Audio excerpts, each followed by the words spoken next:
afternoon, everyone, and welcome. I'm Eve Stern, and I'd like to welcome you on behalf of the Center for the Humanities at URI. Can you hear me? I can hear you. You can't hear me in the back?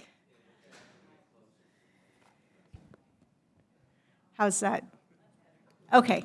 Sorry, thank you for letting me know.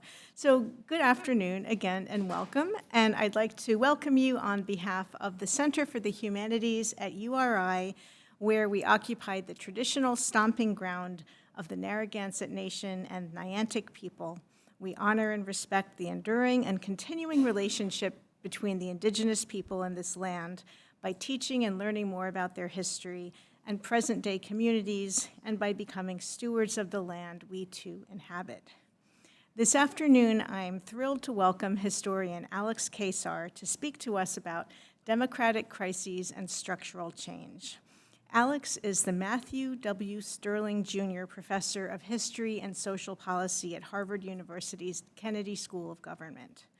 A historian by training, he specializes in the exploration of historical problems that have contemporary policy implications. And his talk at URI is incredibly timely as we approach a contentious presidential election. I met Alex more years ago than I think either of us care to admit when he was my dissertation advisor in the history department at Duke University. At that stage of his career, Alex was best known for his book, Out of Work, The First Century of Unemployment in Massachusetts, which was awarded 3 scholarly prizes. Just yesterday, walking across campus, I ran across a colleague who said he had read that book when he was working on his own dissertation and that it changed the way he thought about writing economic history. Since then, Alex has published on the topics of maritime history and the history of science and technology, but he is best known as a historian of American political institutions. His award-winning book, The Right to Vote, The Contested History of Democracy in the United States, which was a finalist for the Pulitzer Prize, is a fascinating study that challenges the notion that the history of the right to vote proceeded in a direct linear progression from less access to more access to the vote.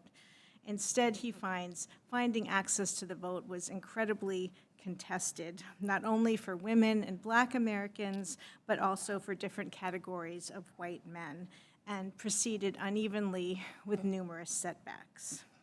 Most recently, Alex has shifted his historical lens to the Electoral College, an institution many of us find frustrating and very difficult to understand. His 2020 book, Why Do We Still Have an Electoral College?, tries to make sense of why an arcane American institution that many find puzzling has endured despite multiple attempts to reform or abolish it. The book, as one reviewer noted, conclusively demonstrates the absurdity of preserving an institution that has been so contentious throughout U.S. history and has not infrequently produced results that defied the popular will.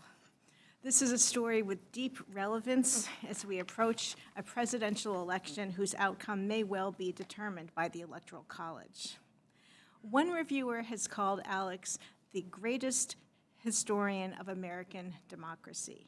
We're thrilled and honored that he could come to campus just 2 weeks before the election to bring his historical expertise to bear upon contemporary politics. Please join me in welcoming Professor Alex Keyssar.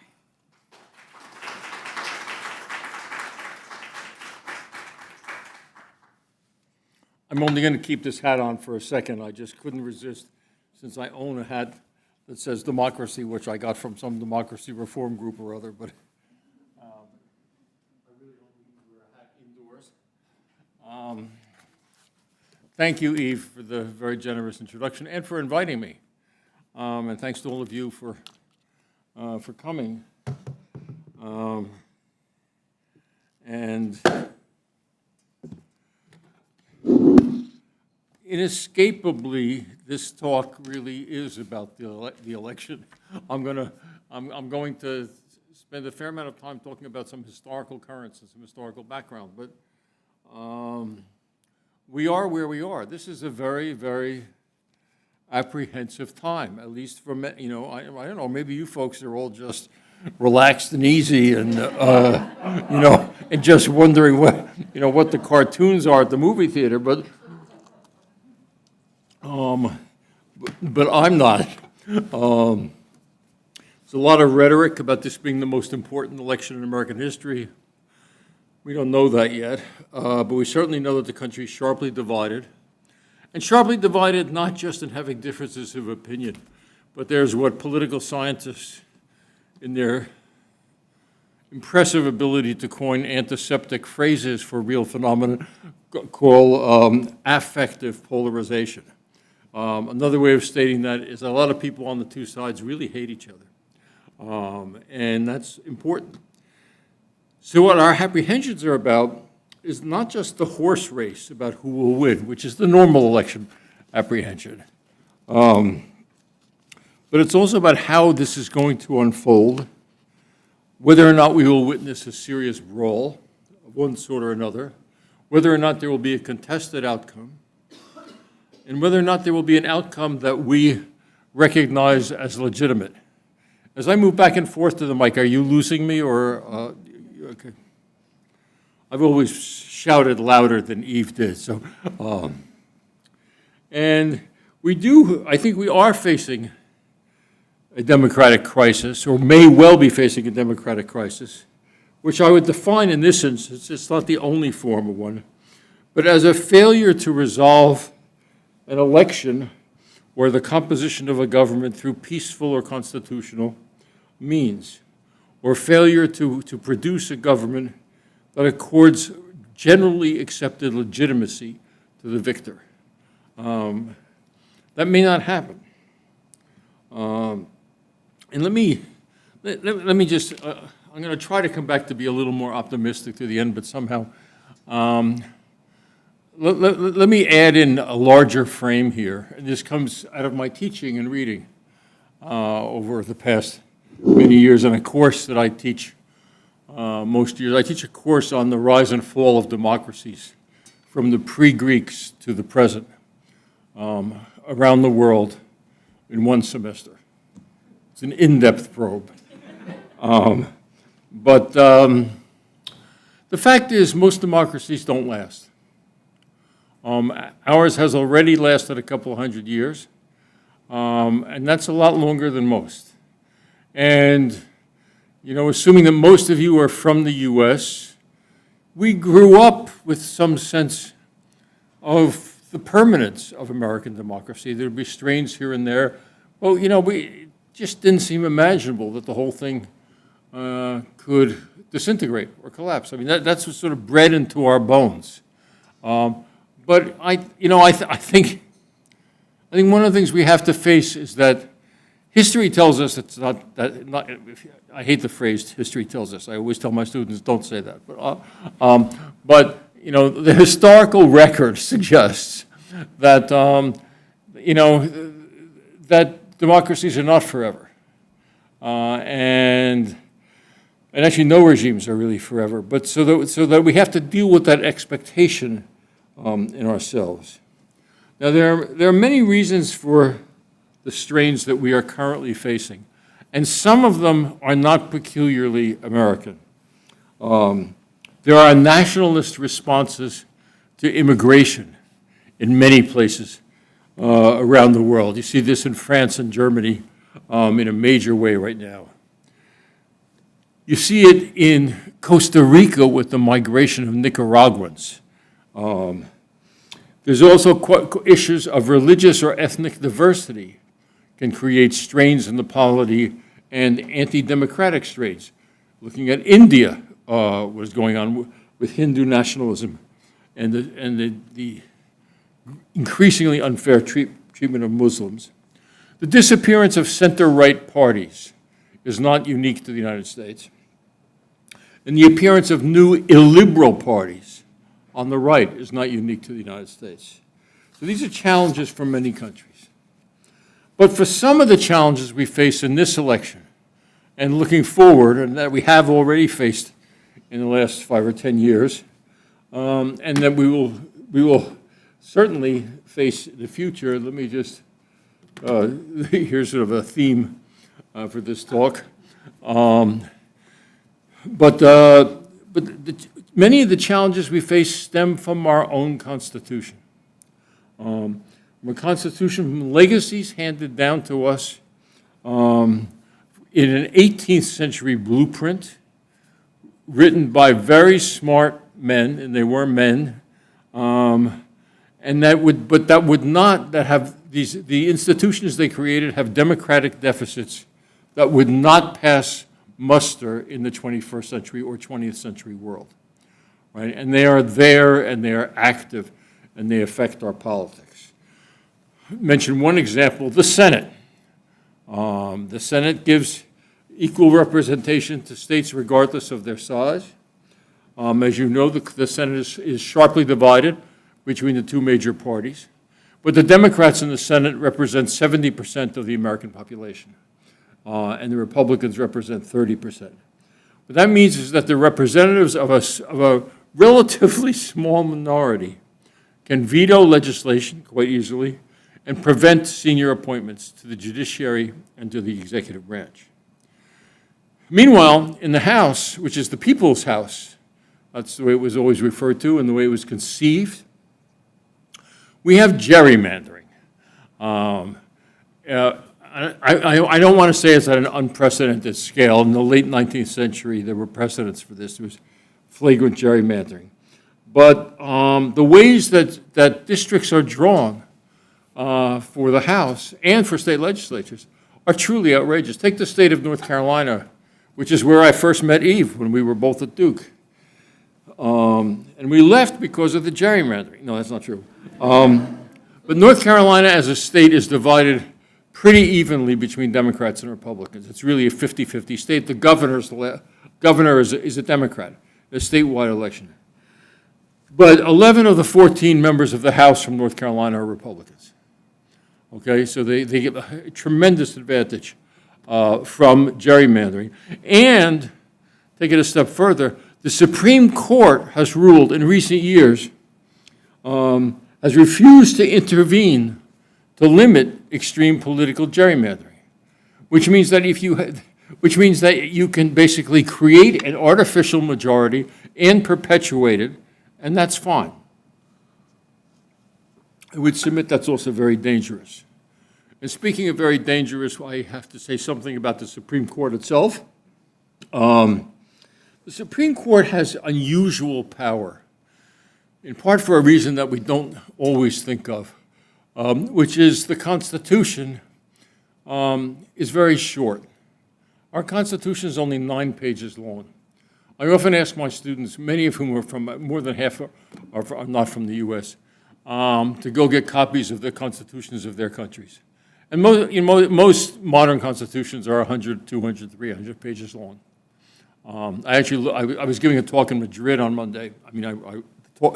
The audience was in Madrid. I decided not to live on airplanes too much longer, but I looked up the Spanish Constitution, and it wasn't paged, but there were 165 different clauses in it, and it's at least 100, maybe 200 pages long.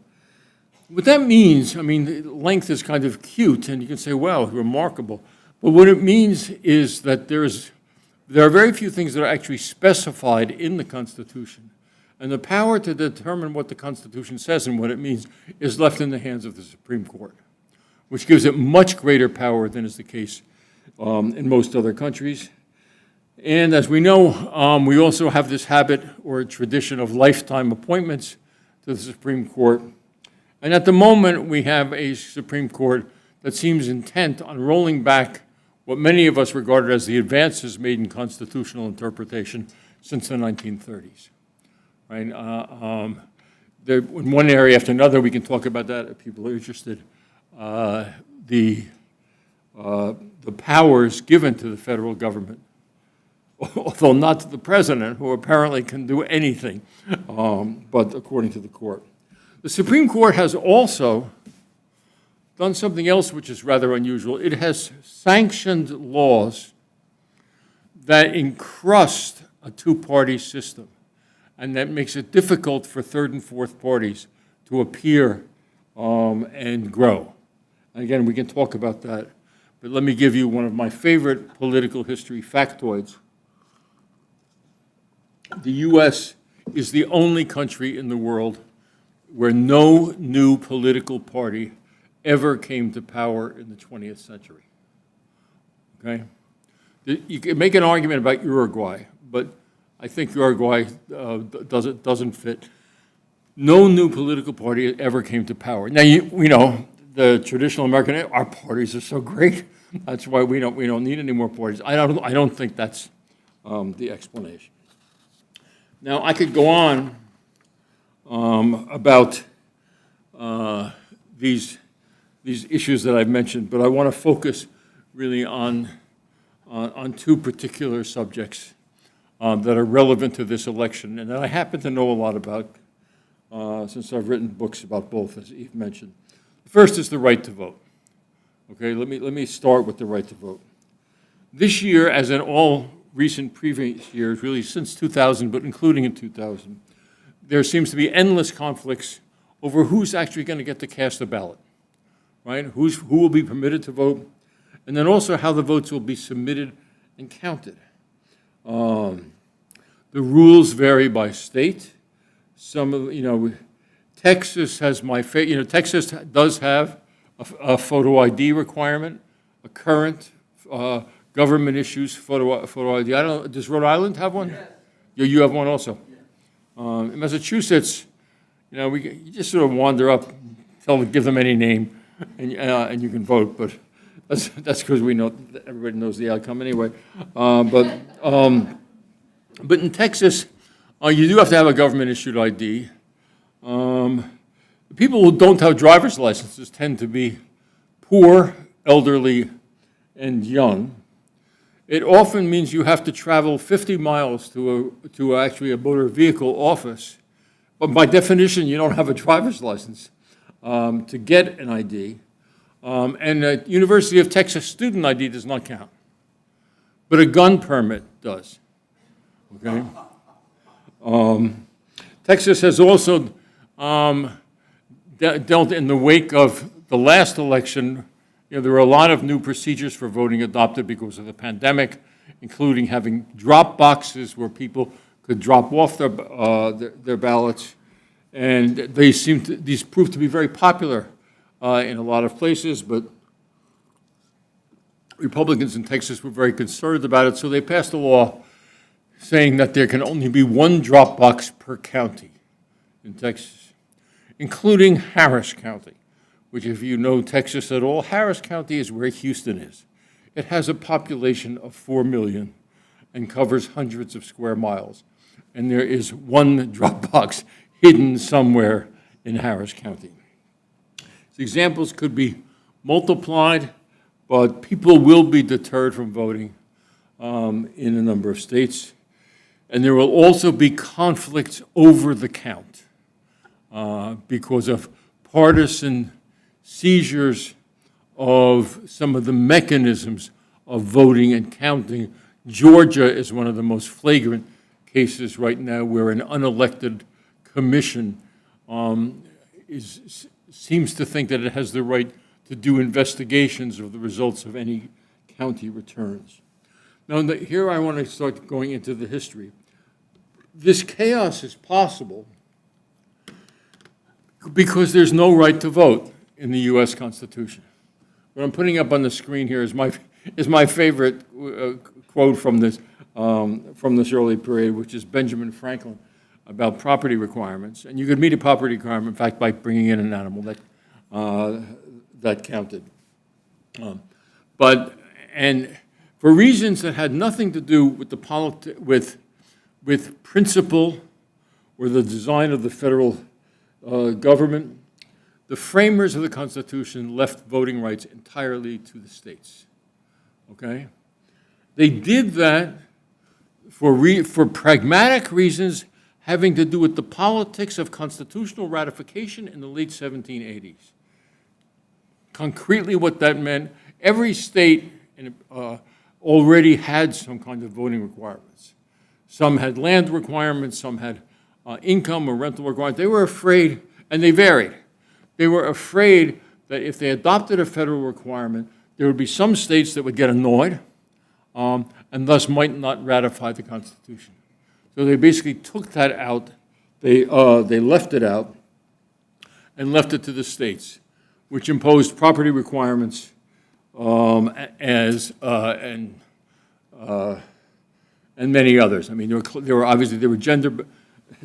were gender prohibitions about voting. Every place but New Jersey for about 10 years permitted women to vote. But New Jersey, I grew up in New Jersey, so I can say this: New Jersey was always weird politically. Over long stretches of time, very long stretches of time, many states took steps to broaden the franchise. Others were less eager to do so. This is a list of the federal amendments that have appeared. The federal government doesn't start intervening until just after the Civil War, when it does so really to protect the rights of the freedmen. But one of the notable things about the federal amendments is that they are not phrased positively. They do not, the 19th Amendment does not say women have the right to vote. The 15th Amendment does not say black people have the right to vote. What those amendments say is that no state can deprive you of the right to vote because of your sex or because of your race. If they deprive you for some other reason, that's okay. And that's in fact what happened, certainly with the racial restrictions. The 15th Amendment was circumvented in the South for a century, depriving African Americans from voting. They just didn't say it was about race. They said it was about literacy. They said it was about understanding, and a number of other things. And then there was the all-white primary to get around it. So basically, the federal interventions have in many instances been relatively easy to circumvent. And there have been attempts, by the way, and it's a side story, there have been attempts to put more affirmative versions of the right to vote into the Constitution, and they have always been beaten back. I myself was involved in such an attempt more than 20 years ago, and we actually had 45 co-sponsors in the House. This is about 2002, 2003, for a right to vote amendment. We could not get a single amendment, a single co-sponsor in the Senate, including the then junior senator from Illinois, who do I have to name? Barack Obama. Somebody subtly asked me to give the name. And I couldn't convince him to join in this. This starts to change in a serious way in the post-World War II period, which is one of the great periods of democratization in the United States. And this came in part from a Congress which had an unusual coalition of Republicans and Northern Democrats, buttressed by decisions of the Supreme Court. And thus, that led to the Voting Rights Act and to a number of other pieces of legislation, constitutional amendments, and Supreme Court cases that strengthened the right to vote. By the way, with the Voting Rights Act, notably, everybody knows about the Voting Rights Act. We talk about the Voting Rights Act. The subtitle of the Voting Rights Act, anybody happen to know what it is? There will be a quiz. The subtitle, and it's very, is an act to enforce the 15th Amendment. The 15th Amendment was passed a century earlier. Okay, it was ratified a century earlier. So it's an act to enforce an amendment that had been on the books for a century but had not been enforced. In recent decades, as you know, the Supreme Court has now struck down key provisions of the Voting Rights Act, removing protections for minority voters, and removing protection from, in a number of procedural cases, from efforts to create procedural obstacles to voting. And the Supreme Court is also in the midst of gutting other provisions of the Voting Rights Act as well. So things are much worse now than they were 15 years ago, and they will get still worse on this front. There'll be forces that will have more freedom to disenfranchise people. Taking a long view of U.S. history, there are, in fact, and it's an interesting way to think about this, there are two periods in U.S. history when voting rights contract. And they contract both in the law in a lot of places and also in shifts in public opinion. This public opinion is from a very famous historian, proving that even historians are not immune to the currents of the time. And this is Francis Parkman writing in 1878. And basically, he's against universal suffrage. Now, the two periods are the late, when voting rights have contracted, are the late 19th and early 20th centuries and the period that we live in now. And just as one illustration of that, this is an engram of the phrases vote suppression and voter suppression. And as you can see, there's a kind of peak around in the 1880s and then again right around 1900, and then the other major peak, which is for voter suppression rather than vote suppression, is in the modern era. What these two periods have in common, the late 19th into early 20th and late 20th into 21st, and they do have something very important in common. They both follow eras when African Americans gained some substantial political power, both during Reconstruction and in the 1960s and 1970s. And at the same time, more or less simultaneously, a little bit off, there were very large flows of immigration. It's really what categorizes, or both of these characterizes both of these periods, and they combine to lead to movements to reduce the size of the electorate, a real social backlash. And that is also, I think, very much what we are seeing today. The voter suppression that we're seeing today is not going to have a huge statistical consequence. Those of us in the voting business argue among ourselves about how many votes are going to be suppressed, or what the percentage is. There's a real measurement problem here. It's very hard to count something that doesn't happen, which is people not voting, and to know why they weren't voting, and whether it was because of voter suppression or something else. But it will not be a huge effect, but it could be as much as 2% of the electorate. And in a nationally divided electorate, and in many states which seem to be very, very closely divided, 2% difference can swing the elections. And as importantly in the current period, and I'll return to this a bit later, the guardrails and norms for protection of the right to vote have been put aside in recent decades, as they were in the late 19th century. Democratic principles are overtly violated and disrespected or declared to be less important than other interests. The democratic ethos that seemed very real in a lot of ways after World War II has eroded. And we see this, one of the ways we see this now is in the outcries which are going on an almost daily basis, that undocumented immigrants are going to vote and vote over, and vote. Undocumented immigrants don't vote. Undocumented immigrants tend to hide under a rock rather than vote. I mean, if they get caught, they get deported. And the odds that their one vote is going to change the election, I mean, it just doesn't happen. But it's a way of justifying these measures to disenfranchise large numbers of people.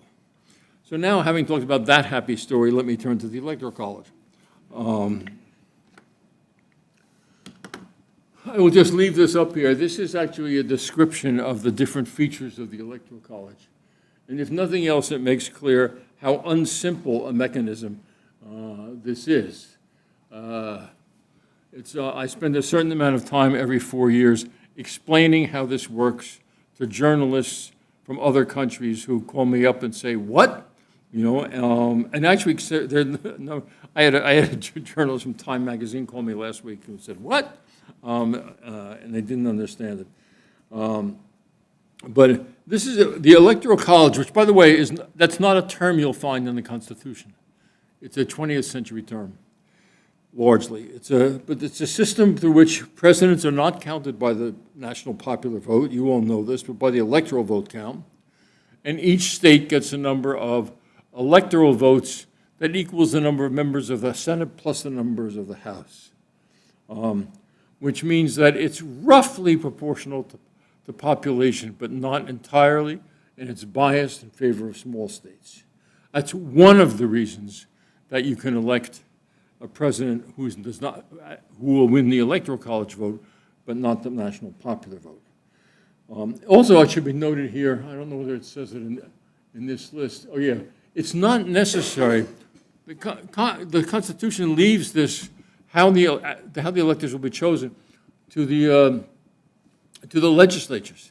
They do not have to have an election. If the Massachusetts legislature were to decide, it has to do it before the election. If the Massachusetts legislature or Rhode Island legislature were to decide not to have a presidential election this year, there would not be a presidential election this year. And there were thoughts in the past that they could override it. In 2000, when the dispute was going on, the Republican-dominated Florida legislature was prepared to nominate its own electors if the courts had decided that Gore was the winner. Now, there's another danger of the Electoral College. There are two more that I'm going to mention, but one I want to refer to right now, which is the contingent system, which some of you probably know about, but many of you probably don't, because actually, I think there is an article in today's Times about it. The contingent system is what happens if nobody wins a majority of the electoral votes.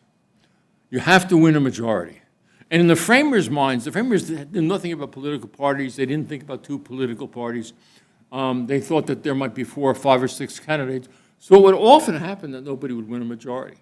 What happens in that instance is that the election reverts to the House of Representatives. And it reverts to the House of Representatives where each state delegation gets 1 vote. Okay?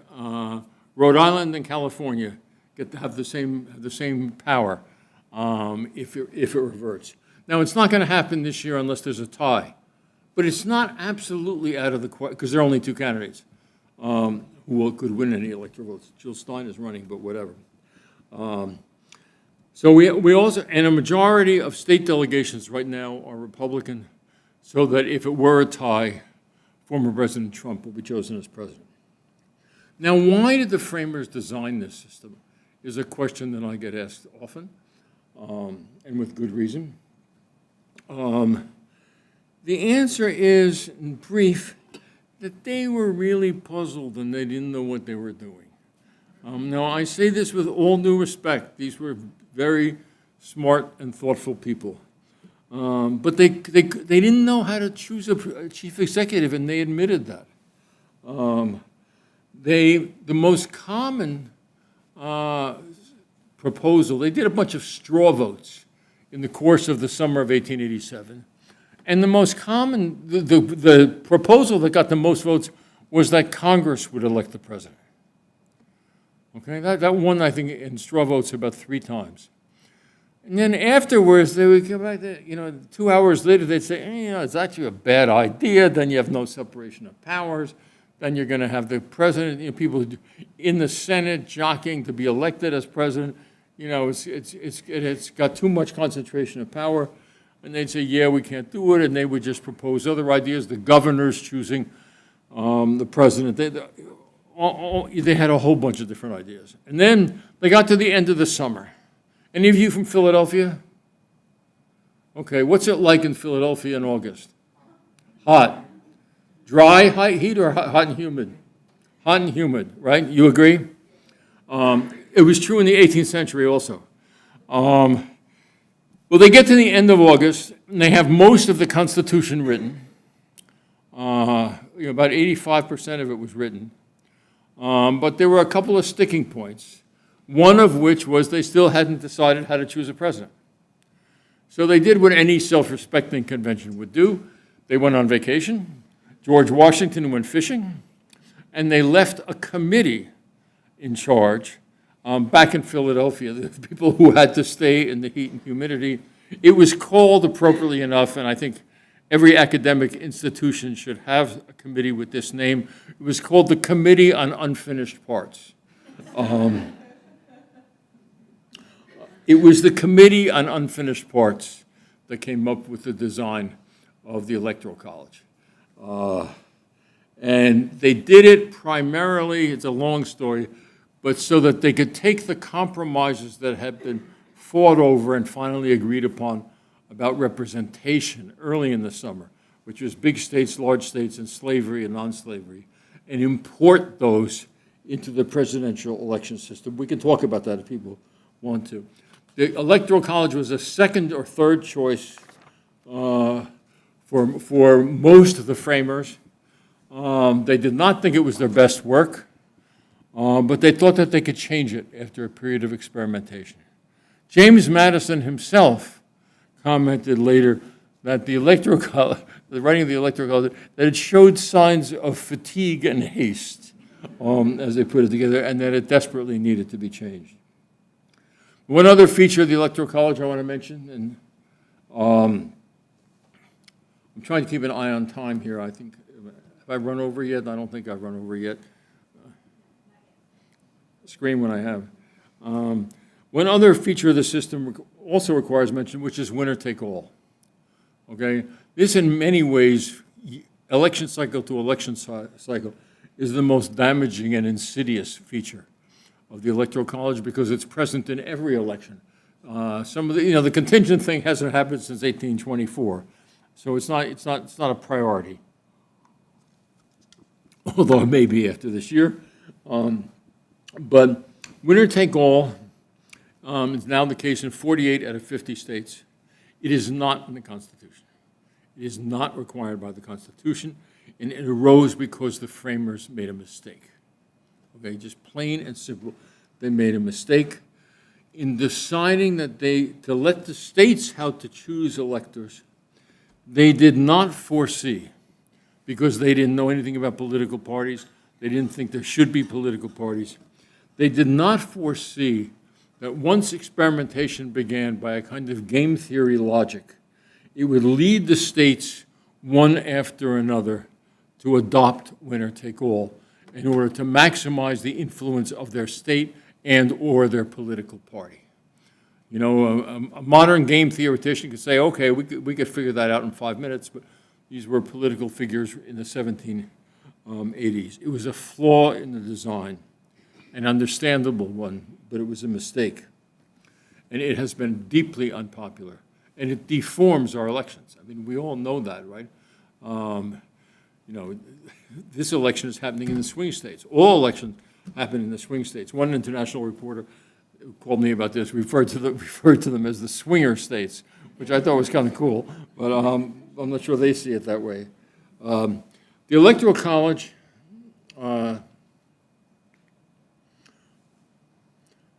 this is from Bush v. Gore in 2000, where Scalia writes a majority. The individual citizen, there's no federal constitutional right to vote for president. Okay, Bush v. Gore underscored that. You don't have a right to vote for president. No, you have no constitutional right, unless the state legislature decides to do it that way. It also says the state can take back the franchise for president. Oliver Morton was a very important senator from Indiana, Reconstruction and Civil War Reconstruction, and laid on just as a bellwether. The Electoral College has been extremely unpopular since the beginning, and even more so once states began using a winner-take-all. There have been roughly 1,000, maybe more, amendments introduced into Congress, constitutional amendments, to abolish the Electoral College or significantly reform it, more than on any other subject. They began around 1800, and they continue unabated till today. Some of them have come very close. Several came close in the late 18 teens and early 1820s, and another, and I'll give you another sense of the unpopularity of it, in the late 19th century. Another time we came very close, and I think most people do not know this, and I have to say until I started doing this research, I did not know this, even though I was conscious politically at the time, that we came extremely close to getting rid of the Electoral College in 1969 and 1970, right? In 1969, the House of Representatives approved a constitutional amendment to abolish the Electoral College and replace it with a national popular vote. And the vote in the House was by 82%. Okay, talk about bipartisan agreement. In the House today, you could not get an 82% vote on what time it is, okay, or what week it is, right? But they got an 82% vote in favor of abolishing the Electoral College, and then it was killed by a filibuster in the Senate a year later. A filibuster led by Southern senators. And this all happened despite the fact that 75 to 80% of the American people, when polled, said that they thought that we should get rid of it, the Electoral College. An opinion also voiced in her characteristically succinct way by Ruth Ginsburg in 2017. Now, why haven't we changed, gotten rid of the Electoral College? Core reason is that it's really close to impossible to do except by constitutional amendment. Constitutional amendments are very hard. You know, since the Bill of Rights, we've had 17 constitutional amendments over 200 years. That's not a high rate of success. And you know, and you have to get 2/3 of each chamber of Congress plus 3/4 of the states. This is a very high hurdle. So that's one reason. But another reason has been race in ways that are not so obvious. Race and the South. I mean, obviously this was true when there was slavery, but the design of the Electoral College, if you think about it, or one feature of the design, and I don't think it was completely an accident, it was not completely an accident, is that a state gets its electoral votes because of its population. Slavery was 3/5 of African Americans. After Reconstruction, it was 5/5, right? But not according to the number of voters. Okay, so that Alabama, and I just met somebody who was from Alabama. Alabama gets the same clout in a presidential election, no matter how many people it disenfranchises. Okay, and if there was a national popular vote, then either Alabama would significantly lose power, or it would have to permit African Americans to vote. Okay, so the South was always against having a national popular vote. This is one quote that could be used from what was at the time a very famous book called Wither's Solid South. And this was a book that was read by every Southern member of Congress in the 1940s, 50s, and 60s. And this was the kind of, there was a belief that the Southern way of life could be protected only by maintaining the Electoral College. And that endured through the 1970s. There are traces of that are still present today. The dominant reason why we can't get Electoral College reform going since the mid-1980s has been partisan, which is unlike other periods. I mean, the Republican Party became convinced that the Electoral College advantages them, and thus why should they possibly want to get rid of the Electoral College? But there are traces, strong traces, of the Southern issue and of racial issues present as well.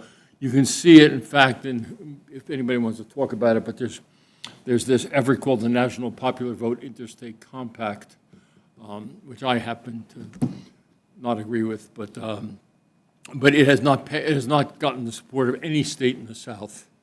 And I don't think that that's a coincidence. Is that the one where the state themselves would then change their way and say that they would go? That's the one where the states sign a compact, and we can talk about this later, people. States sign a compact saying that they will cast their electoral votes for whoever wins the national popular vote. National popular vote, not who wins the state popular vote. So when, unable to change it, and there have been lots of efforts, we have in place an institution that is really hazardous and that can be manipulated in various ways in elections we saw in 2020, and as we very likely are going to see again in a couple of weeks or in a couple of months. I think it's unlikely that this election is going to be over on November 5th or 6th or 7th. There are a number of things that can happen if there are disputes over the vote or the vote count. Legislatures can decide that the tally was not legitimate and they could in extreme choose their own electors. There were all sorts of problems going on with who will certify the electoral votes. According to federal law now, it should be the governor, but you could get competing slates, and it's not clear what Congress would do. There have been reforms. The law that governed what Congress should do with electoral votes was a law called the Electoral Count Act, which was passed in 1887, I think, and is one of the most opaque pieces of legislation ever passed by Congress. It was reformed somewhat in the last couple of years, and that has made it better. It makes clear that the vice president cannot decide the election, and it also says that to question the electoral votes of a state, you now need the signatures or the support of 20% of each branch of Congress, not just one person as it was in the past. But the procedures of the Electoral College are so arcane, and they go through so many steps that there are abundant opportunities for manipulation. All of which means, and I am winding to an end here, that there are several possible outcomes in 2 weeks. The first outcome is that former President Trump can be elected, which means that in terms of the future of American democracy, this would mean that we would have elected somebody who does not believe in the Constitution or any checks on executive power, and who does not adhere to conventional democratic norms. And one such norm, which has sort of disappeared in the last 10 years, is respect for official electoral counts and electoral. When the clerk says Joe won the election and someone else didn't, the conventional norm is you adhere to that. That norm is now gone in many parts of the country. A second possibility is that former President Trump will win in the Electoral College, but not in the popular vote, a song we have heard before. That will, I think, produce a legitimacy crisis for the executive branch deeper than anything that we have seen before. A third possibility is that Kamala Harris wins big in the Electoral College and in the popular vote. There will be a lot of complaints, and there will be some legal jockeying. But in that instance, things might stabilize. And the fourth option is that Harris wins by a close margin. And in that case, I would predict that there will be tumult and confusion, which may end in violence for at least, and I suspect that will go on for at least a couple of months, at least until January 6th, which is, again, the date that Congress meets. To wrap this up, so let me just say a couple of things. First, I guess I want to go back to what I said at the outset. We may well be witnessing the end of something. I say this with no relish, but I think we have to face that possibility, and that our problem at some level is twofold. it has to do both with institutions and with norms, with the norms and values. Our institutions are out of date. They don't function very well.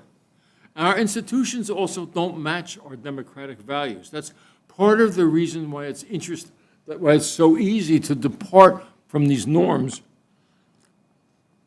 When you have a democratic norm is all votes count equally, right? And every vote should count. If that norm is actually departed from at the outset, it becomes easier to extend the departure. The norms, as my friends and colleagues Steve Levitsky and Dan Zeiblatt have talked about, the norms of forbearance and tolerance are also important to making institutions work. They're linked to respect for democratic values, and those norms are significantly weakened, and we can talk about examples of that. And what's important is that the weakening of the norms complicates the task of reforming the institutions, because such reforms of institutions, traditionally and historically, are carried out in the name of norms. I mean, usually when there are movements to reform institutions, it's to say, this institution no longer matches our norms or never did, and thus we should change the institution. But if the norms are vanishing, that critical way of discussing and talking about it comes to an end. Now, I have a laundry list, because I know that the title of my talk said something about reform options, and I haven't gotten there yet, but you've been very patient, and I'm happy to discuss some concrete ideas, most of which might strike you as pie in the sky, but I'm happy to do that, but maybe we should pause here and open it up for questions.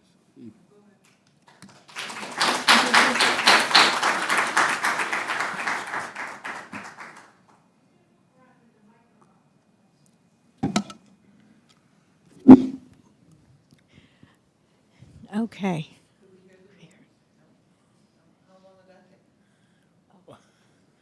That would take a little while, and then there's I have my various proposals too that I could do. I could do that in 5 minutes.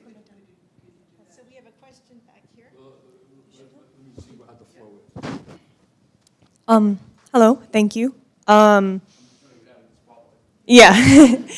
A big part of this series in total has been about the Electoral College, about voting rights, all of that you talked about, and I think you did a great job of expanding on a lot of what others have said as part of this series.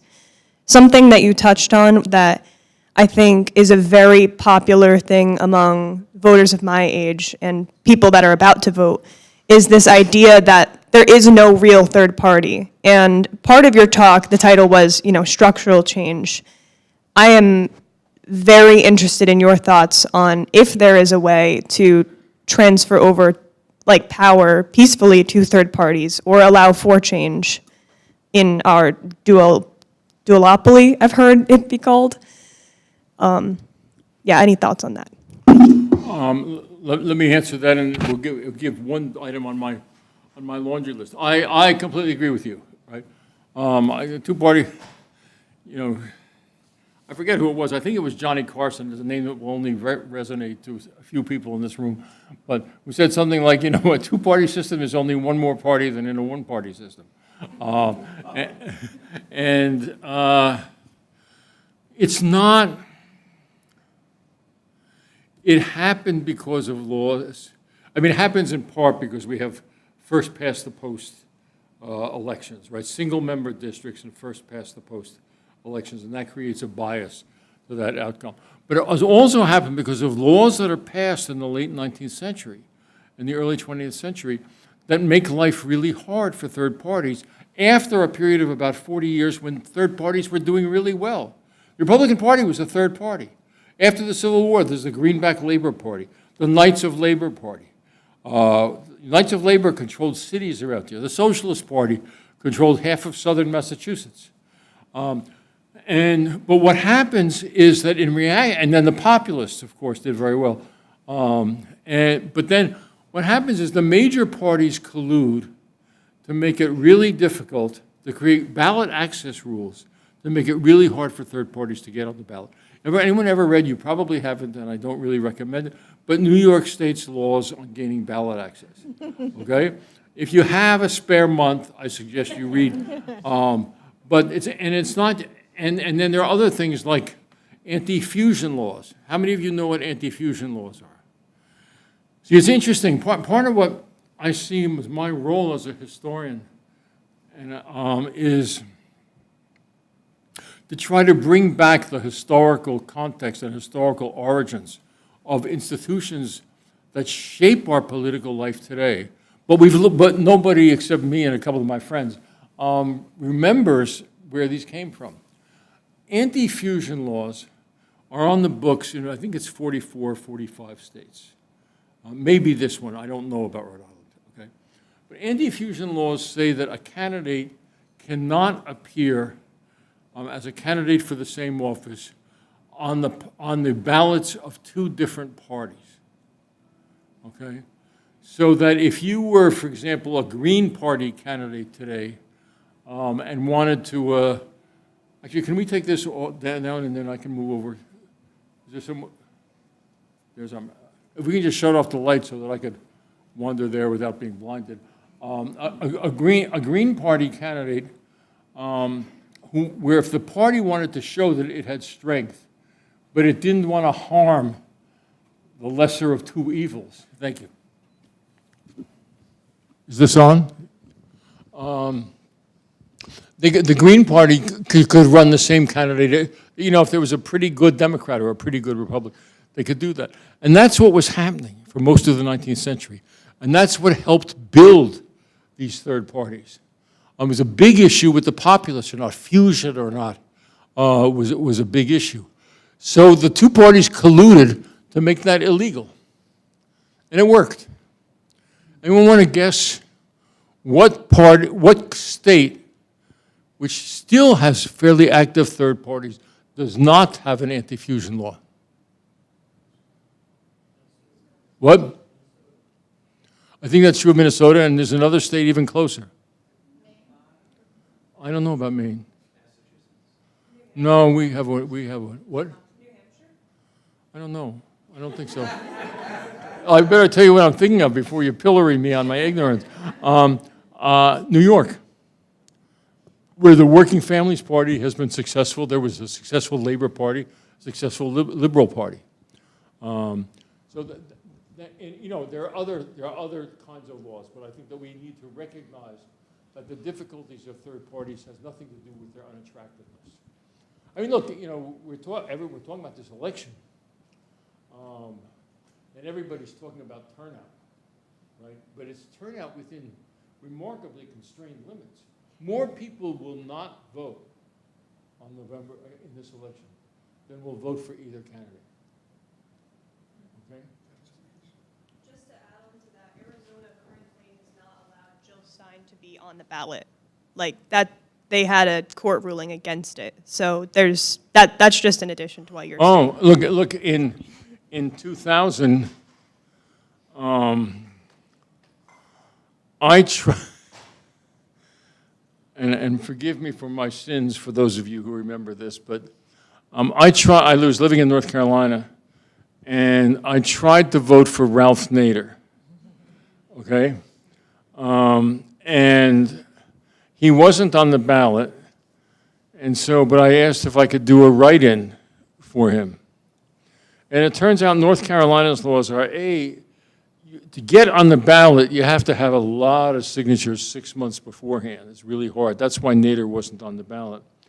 But then it turns out that if people want to write your name in, you have to be declared an official write-in candidate, for which you also have to submit a lot of signatures on a different kind of petition. So that what I was told was that I could fill out a ballot and say I was voting for Ralph Nader, but it would just be thrown away. So the obstacles to third and fourth parties are very severe. The optimistic note, and then we get around to other questions here. The optimistic note that I would sound is that historically, the periods when electoral reform has been most fruitful. Those periods have been periods when the existing party structure was in flux in one way or another, and there were multiple parties, okay? I mean, that's true even if you look, for example, at the constitutional amendment that sanctioned or demanded the direct election of senators, which wasn't true until the teens of the 20th century.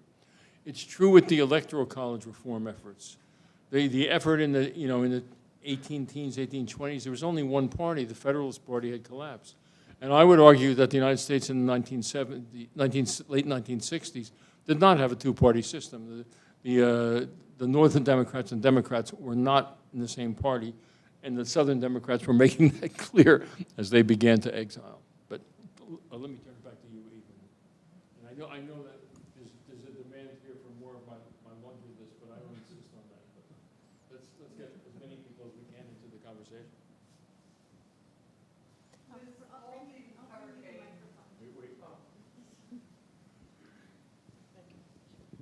With all the hurricane damage, et cetera, throughout the South, and many of those states, all votes are critical, but especially those states, have there been accommodations are there accommodations being made?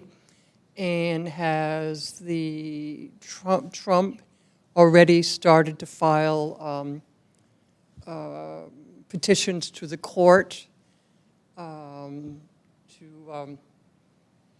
The only state I really know about is North Carolina, and accommodations are being made. They are making real efforts to make it possible for people in the western part of the state to vote. And yes, petitions and filings are going to the courts. Okay, the Trump camp, in fact, and not just on that issue. I mean, one of the pieces of backdrop for my Jeremiah here is that the Trump campaign, as of last Thursday, and the numbers now would be higher, had filed 180 lawsuits in the United States over electoral procedures. Most of them will go, half a step beyond nowhere. But they're setting the groundwork then for post-election appeals. So, I mean, if you're an election lawyer, this is a good time. You're in demand. But anyone else? Well, right now, if you're a state, you could pass a law where the popular vote was split, and you didn't, you could have it. So, and there are some states that have that, right? There are two states that do it by districts, Nebraska and Maine. But you're right about the broader principle. A state could vote to use a district system. In my view, district systems are no longer viable because of gerrymandering. I mean, who wants to add gerrymandering into the problem of presidential elections, right? We've got enough. But there is an alternative, which is to have what's called a proportional system, where if you win 42% of the vote in Pennsylvania, you get 42% of the electoral votes. States can decide to do that on their own, okay? There have been groups trying that for a very long time. This is what I mean in part by the game theory logic. The problem with those efforts, and I got very interested in them and I supported them for a while. The problem with those efforts is that, and if this seems too shorthanded, the first movers lose political influence.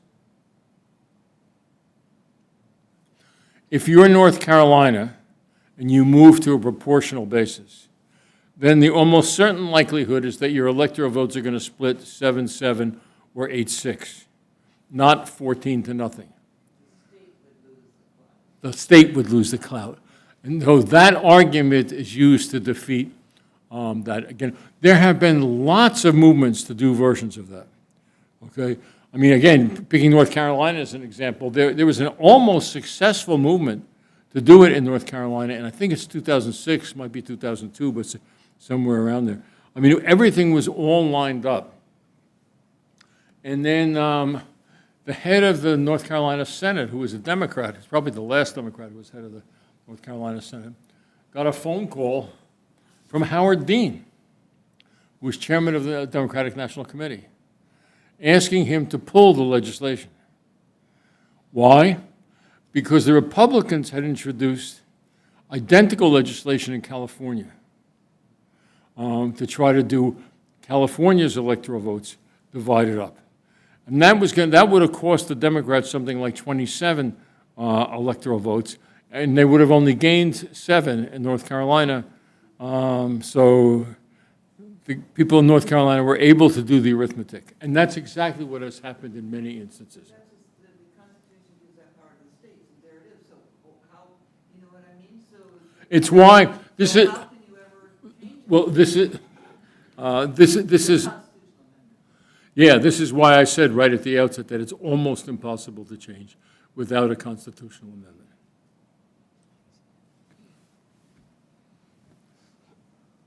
Eve, you can call on people too. You know people, I don't. Hi. So when I was in middle school, that was around when Trump's name was first on the ballot. So my exposure, yeah, yeah, I'm 19. My exposure, and I know for a lot of people in my generation, our exposure to the parties has been very characterized as Trump being a figurehead of what we view Republican to mean now. And I know it wasn't always that way, but I was curious to hear your prediction as to if you think that Trump kind of being that figurehead for Republican beliefs is going to continue past even when his name's even up for debate. Like if he's kind of reshaped that, or if that's something that we're going to see end once he's kind of off the docket. One of the reasons that I retain some optimism about reform, and I mentioned this, is that the parties were in flux. Well, I think that we're going to find our parties to be in flux after this election. Okay, unless, well, even if Trump does win, okay, but especially if he loses. I mean, you know, Liz Cheney's got to find some place to live. I mean, some political place to live, and she's not alone. We don't know how many people are with her, but those old Republicans. I mean, and she was a very conservative one. We'll have to find, you know, some place to be. I think that, look, if Trump wins the election, then the Republican Party remains what it is today, and ever since you were in middle school, only worse. Or I shouldn't say worse, that sounds like not a historian's judgment, but only more so. And that, if he loses the election, my guess is that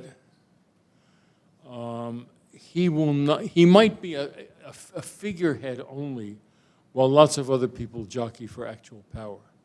I mean, especially if, you know, and again, I just may watch biased news sources, but the news sources that I watch and read for the last month or 2 months have made it sound like the man is really not well.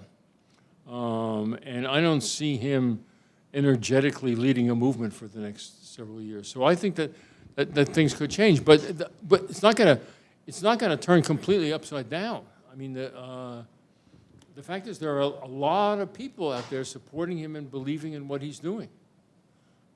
So, I don't think that if Trump loses the election that the Republican Party is going to turn to Liz Cheney and Adam Kinzinger and Mitt Romney and say, oh, will you please come back and help us? That's not going to happen. Hey. Well, I mean, another way to think of this election, in fact, in terms of the possible outcomes, is that, in fact, if Trump were to win the election, it would likely mean that J.D. Vance will be president within 6 months. I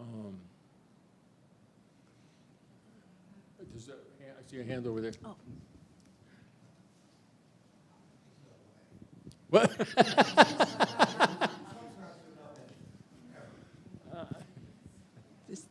This is, the thought is too horrible to contemplate? Is that what you're saying?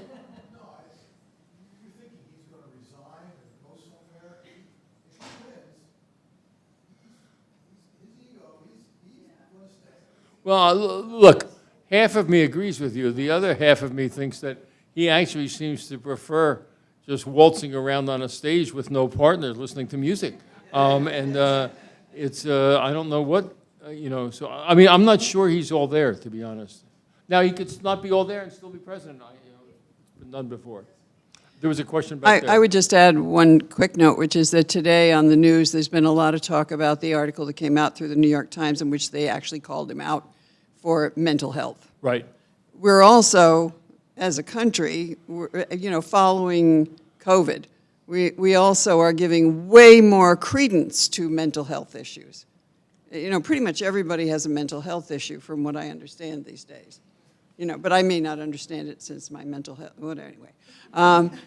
The thing that I'm curious about is, what do you as an historian think has led us to a point where the complete lack of any kind of social amenities, appropriate anything, has been thrown out the window?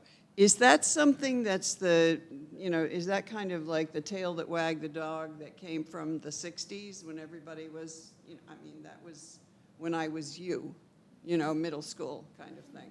What do you mean by amenities? Just make sure. Well, I'm talking about the decency factor, the fact that now I'm not interested in having, I'm not talking about, high school kids or whatever, but I'm not interested in having young children watch Donald Trump as a political candidate. I find him so astoundingly offensive.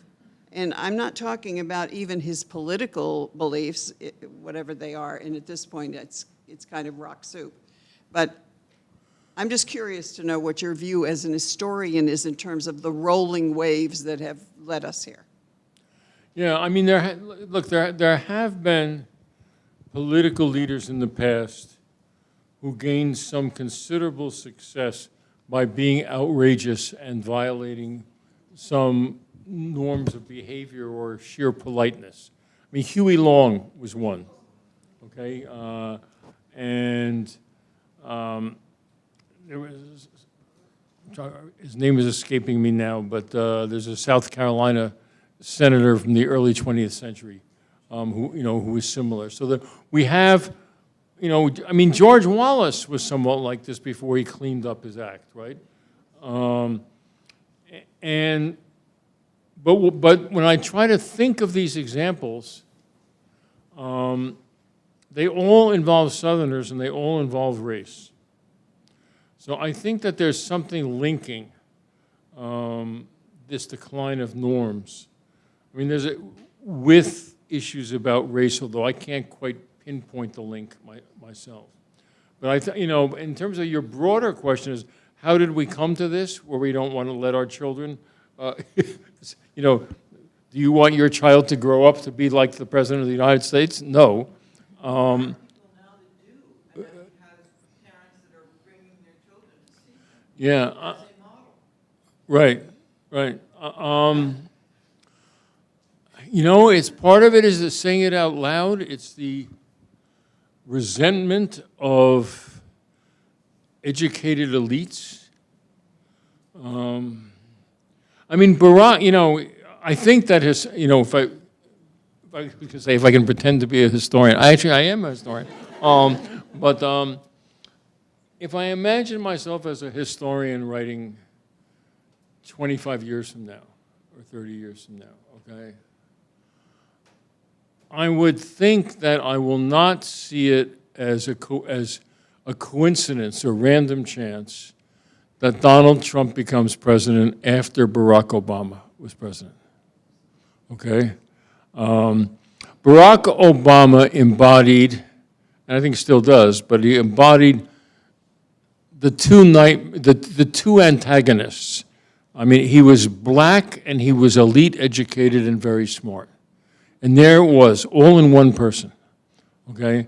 And I think that combination was just intolerable to a lot of people. Now, and, you know, there are a bunch of sociological studies of who the people are, you know, who are supporting this, and we know a fair amount about them. Interestingly, I've found in some of the work that I've done that some of the most militant MAGA people are not what's called the white working class. These are not white factory workers. These are small, this is the guy who owns his own little roofing company, and he has a pickup truck and a cell phone. And these are people, you know, one of these very good books by Arlie Hochschild talks about their perception is that they're waiting in line for the American dream and proceeding very slowly, and then sanctioned by the federal government, these other people who are black and brown are cutting into the line because they're being helped. And I think that that is going on too, and I think it's very important. That said, just to say as a scholar and a citizen, I don't get it, okay? I mean, you know, I can sort of imagine why half his family would support him. But you know, there's pieces of this that I don't understand. I'll talk about the thing that just happened today that I found rather shocking was that the Obama Foundation has just posted on social media writ large a request for donations to finish the building of the Obama Foundation. And I thought, that's a very interesting moment in time when, you know, Kamala Harris is very busily trying to raise more funds along with everybody else, and he's out, you know, campaigning for her. But it seemed like a either poorly thought through thing or a very deliberate choice. And I don't like to think of it as the latter, but he's not a stupid person. Maybe it's the Russians. No, you know, I don't know. It would seem to me a bad choice, you know, as well. I mean, look, I've been mystified by the Harris campaign's fundraising strategy because what I read, I think this was also in the Times in the last couple of days, was that they have oodles of money, right? They've got lots and lots of money, and I'm getting 15 emails a day, you know, and I gave some money, but they're asking, you know, and I'm getting annoyed by it now, so I'm going to vote for Trump. No. But they say they are running out of money in key states that have spent so much that they're being outspent by the Trump campaign in like Pennsylvania. They are. Other questions, comments, severe attacks? Okay, we'll make this our last question. You were first and last. Back to the Electoral College itself. I just, yeah. The structural change required being an amendment to our Constitution to change this.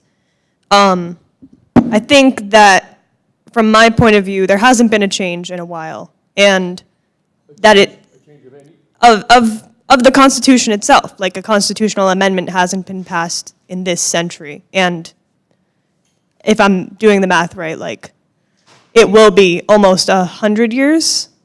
More like 50. Was it the 60s was the last one? 70s, okay. So half a century. A long time. Quite a while, and this is a pretty unifying thing that has had a lot of backing over the years. We won't see support from the major two parties. It goes back to multi-party systems, and it goes back to holding like politicians accountable, if not a multi-party system.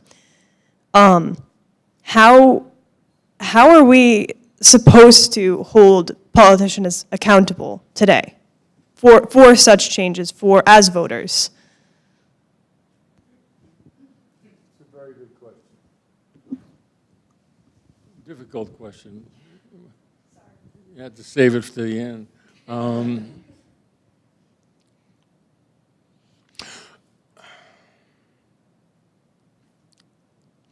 You know, I'm inclined to think that the conventional democratic way that we hold politicians accountable is by saying, if you don't pay attention to me and don't do it. I'm going to vote for somebody else. And that's what, and as you have been pointing out, in a two-party system, there are limits to that strategy, right? Because you might not want to be supporting the other person. So I think making efforts to open the system up, is one way. I think the other way, or there are two other ways. One is to be a nuisance. Okay, I mean, I think that there's really is some value in politics in just repeating yourself, going after these people, going to them again and again and again, and look, most politicians don't want, they don't really like new things and innovative things. But especially politicians who are in office, they think the system works pretty well, because after all, it elected them, right? I think that they have to be lured, pushed, dragged into looking at new things, but it can happen. It really can happen. I mean, Birch Bayh, a senator from Indiana, who was the hero of the 1960s and 1970s efforts to get rid of the Electoral College. He also was the author of the Equal Rights Amendment and the Presidential Disabilities Amendment. And he did not go into the Senate thinking about any of those things. But people got to him, and they got to his staffers, and they, and they did it over a period of years. And it's work.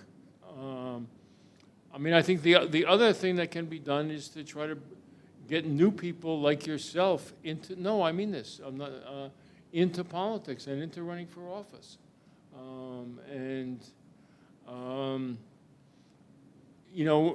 They may defeat you, or they may adopt some of your ideas. And if they do the latter, that's a victory for you, too. Alex, thank you so much for a great talk.